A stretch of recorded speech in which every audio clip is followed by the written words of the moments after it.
हमारे गांव में भाई साहब ना के बराबर प्लान है। हेलंग पे होता बोल ना। अच्छा वास्तव में बद्री विशाल जी यहाँ पे तपस्या के लिए आए थे।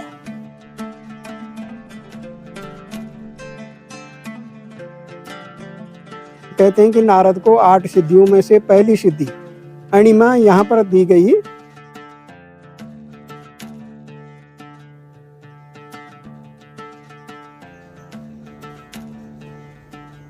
यहाँ पर वृद्ध रूप से दर्शन भगवान के होते हैं, नारायण के। नमस्कार साथियों, मेरा नाम है देव प्रकाश अग्रवाल। मैं देवभूमि उत्तराखंड से हूँ।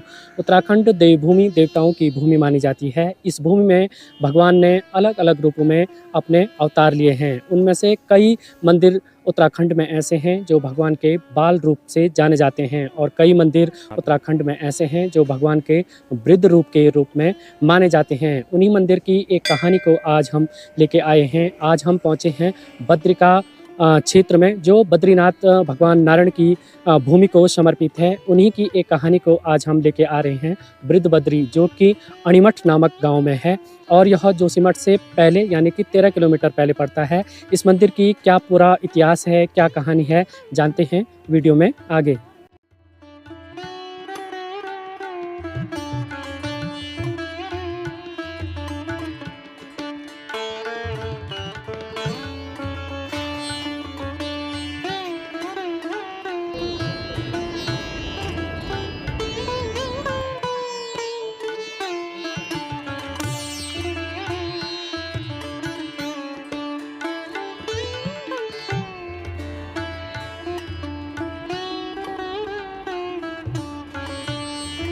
अभी हम पहुंच गए हैं अणिमठ गांव में। तो अणिमठ गांव से ही भगवान वृद्ध बद्री के लिए रास्ता जाता है। तो ये जो मेरे पीछे से आपको हाईवे दिख रहा है, ये मेन बद्रीनाथ हाईवे है, और यहाँ पर से जो भगवान बद्री विशाल की दूरी है वो लगभग यहाँ पर से 60 से 70 किलोमीटर की दूरी पे है, और यहीं से भगवान वृद्ध बद्री के लिए रास्ता जाता है।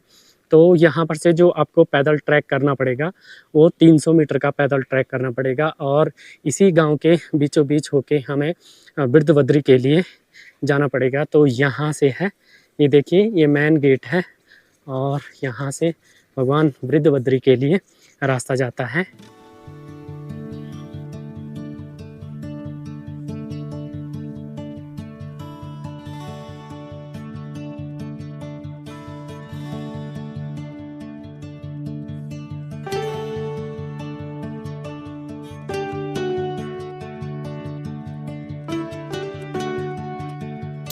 अरे खूब होंगी ना यहाँ,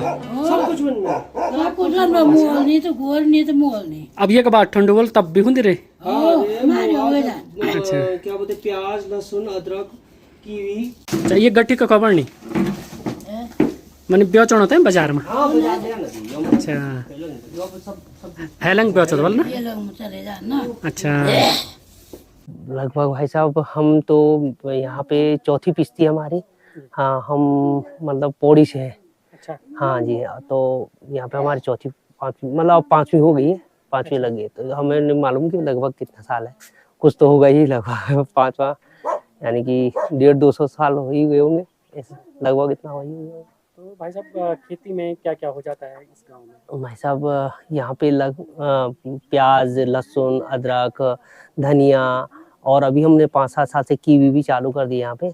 और संतरे बहुत अच्छे होते थे, जब से प्रोजेक्ट आया तो थोड़ा उससे तब वो क्रेशर लगने से ना थोड़ा धूल मिट्टी से कम हो गया है। और संतरे तो बहुत ज़्यादा थे पहले। नींबू संतरे अभी भी हैं, नींबू संतरे सब। सिर्फ आम थोड़ा कम होता है, बर्फ की वजह से पेड़ टूट जाते हैं, नहीं तो आम, अंगूर भी होता है, संतरे भी होते हैं, नींबू होते हैं, कागजी, लगभग सब कुछ होता है यहाँ पे।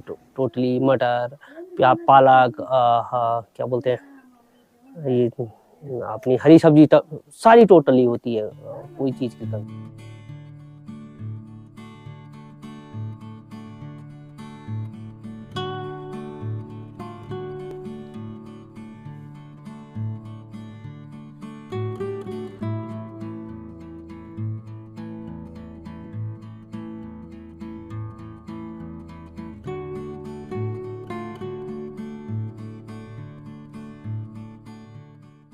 ये तीसरी पीढ़ी यहाँ पर पूजा करती चली आ रही है, लगभग 100 साल होने वाले हैं।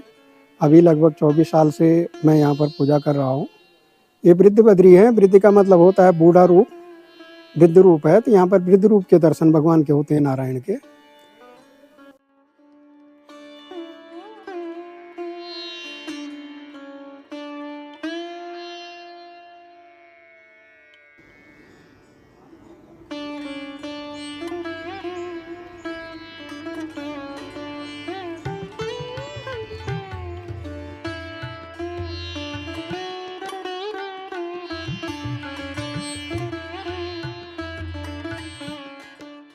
ये सबसे पुराना बद्रीनाथ है। जब बद्री विशाल में भगवान सतयुग में तपस्या कर रहे थे तो वहाँ दर्शन संभव नहीं था, दर्शन नहीं होता था, तो दर्शन के लिए यहाँ पर विश्वकर्मा ने भगवान की स्थापना की। ये सतयुग का बद्री माना गया और सबसे पुराना बद्री इसे माना जाता है। यहीं पर नारद को बूढ़े ब्राह्मण के रूप में भगवान ने दर्शन दिया, इसलिए इनका नाम आज भी वृद्ध बद्री है। और कहते हैं कि नारद को 8 सिद्धियों में से पहली सिद्धि अणिमा यहाँ पर दी गई, इसलिए इस स्थान का नाम आज भी अणिमठ है।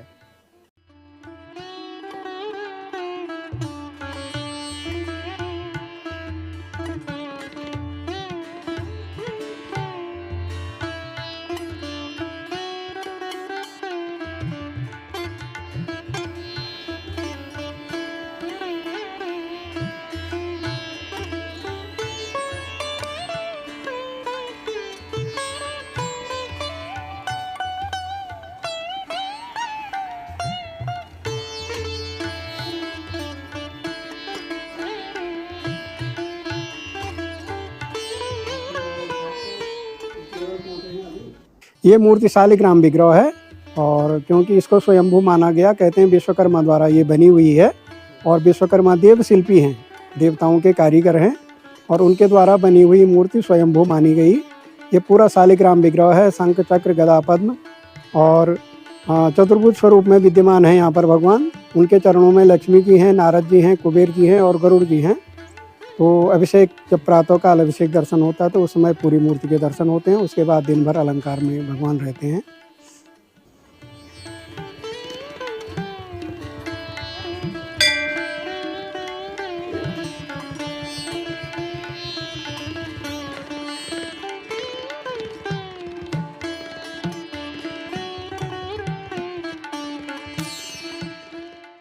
पांचों बद्रियों में सबसे पुराना इसको माना गया है और ये देवशिल्पी विश्वकर्मा द्वारा स्थापित है। बाकी बद्री तो पांडवों के द्वारा स्थापित हैं। और बद्री विशाल में वर्तमान में बैकुंठ धाम है, बद्री विशाल कलयुग का, लेकिन सतयुग में तपस्या करने के कारण भगवान दर्शन नहीं दे पाते थे वहाँ तो लक्ष्मी जी भी बाहर हैं। उनकी माता स्वयं नर नारायण के रूप में वो माणा में हैं, माता मूर्ति करके। और तो यहाँ पर दर्शन के लिए ये बद्री स्थापित किया गया। तो संभव है यहाँ पर पुराने ज़माने में यहीं लोग दर्शन करके लौटते थे। 12 महीने खुला रहता है और ये दिन भर भी खुला रहता है, क्योंकि सड़क थोड़ा पैदल है अभी और मार्ग अच्छा नहीं है, तो लोग गाड़ी खड़ी करके जब आएंगे तो इतनी देर रुक नहीं सकते हैं, 1 घंटा बंद करो। तो हमने दिन में भी ये किया है कि भोग लगने के बाद भी हम मंदिर को खुला रखते हैं ताकि कोई भी आए और दर्शनों से वंचित न रहे। तो भगवान की पूजा 3 बार होती है। हाँ, भगवान की सुबह पूजा हुई और मंदिर 4 बजे खुल जाता है सुबह।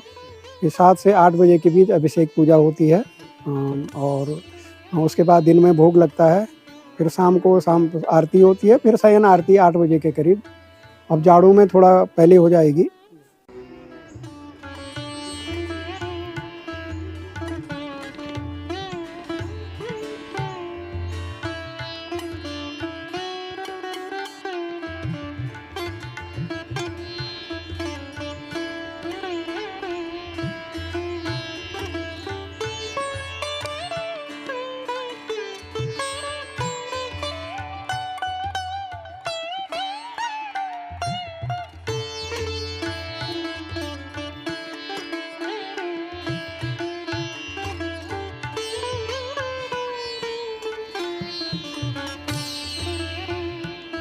अणिमठ गांव जोशीमठ से 12 से 13 किलोमीटर पहले है और जो हैलंग है उससे 2 किलोमीटर पहले है। तो यह गांव जो बद्रीनाथ हाईवे है उस पे बसा हुआ गांव है। इस पूरे गांव में 120 परिवार रहते हैं और इस गांव की सबसे खूबसूरत बात है कि इस गांव में पलायन बहुत कम है। आज भी लोग यहाँ पे पारंपरिक खेती करते हैं और जो कैश क्रॉप है उसको ज़्यादा करते हैं। कैश क्रॉप में धीरे धीरे जो गाँव का रुझान है वो ज़्यादा बढ़ता जा रहा है, क्योंकि उसमें जो गाँव के परिवार हैं, लोगों की आमदनी भी अच्छी होती है।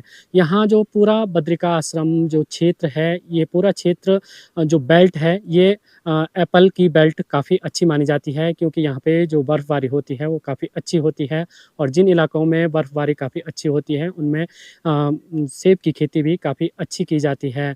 और धीरे धीरे ये गांव बढ़ते जा रहे हैं और जो यहाँ पे प्राचीन भगवान वृद्धबद्री का मंदिर है, यह मंदिर काफ़ी प्राचीन मंदिर है और माना जाता है कि यहाँ पे भगवान नारायण का वृद्ध रूप में पूजा की जाती है। इस मंदिर की भी वही महत्व है जो भगवान बद्री विशाल की है।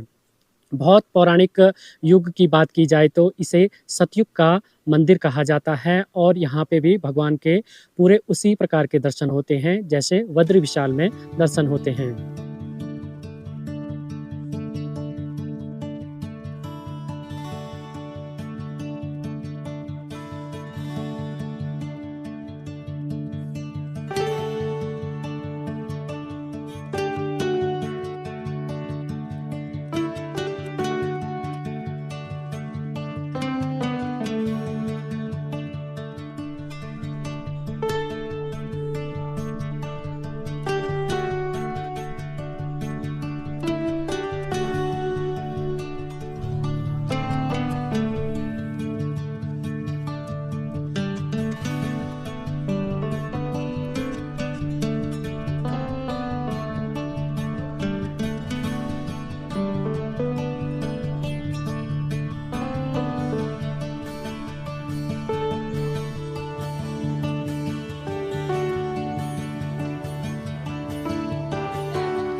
तस्वीरों में पहाड़ का हमेशा से ही प्रयास रहा है कि आपको पौराणिक मंदिर, पौराणिक परंपरा, जो हमारे गांव की परंपरा है, उसकी सीरीज़ दिखाते रहें। आज हमने इन वीडियो के माध्यम से कोशिश किया है कि आपको भगवान बद्री विशाल के 5 रूपों के दर्शन कराएं। धीरे धीरे बद्रीनाथ की जो बद्री के पंच बद्री हैं उनकी सीरीज़ आगे बढ़ती जा रही है। यह वीडियो आपको कैसा लगा प्लीज़ कमेंट में ज़रूर बताएं। जितने भी लोग मेरे चैनल पे नए जुड़ते हैं चैनल को सब्सक्राइब जरूर करें। तब तक के लिए आप अपना विशेष ध्यान दीजिए। जय श्री नारायण। पंच केदार पंच पर्याग यखिचिन, पंच पर्याग यखिचिन, पंच पांडव नियक भाग हमारा धन धन, भाग हमारा धन धन। कुंड छन यख तास छिन, मठ यख मान छिन, मठ यख मान छिन। ताल सहस्त्र घाटी पुल के असमान छिन, ताल सहस्त्र घाटी पुल के असमान छिन। हो गंगा जमुना यक बटे सबों की, भूख तीस मिटानी चा।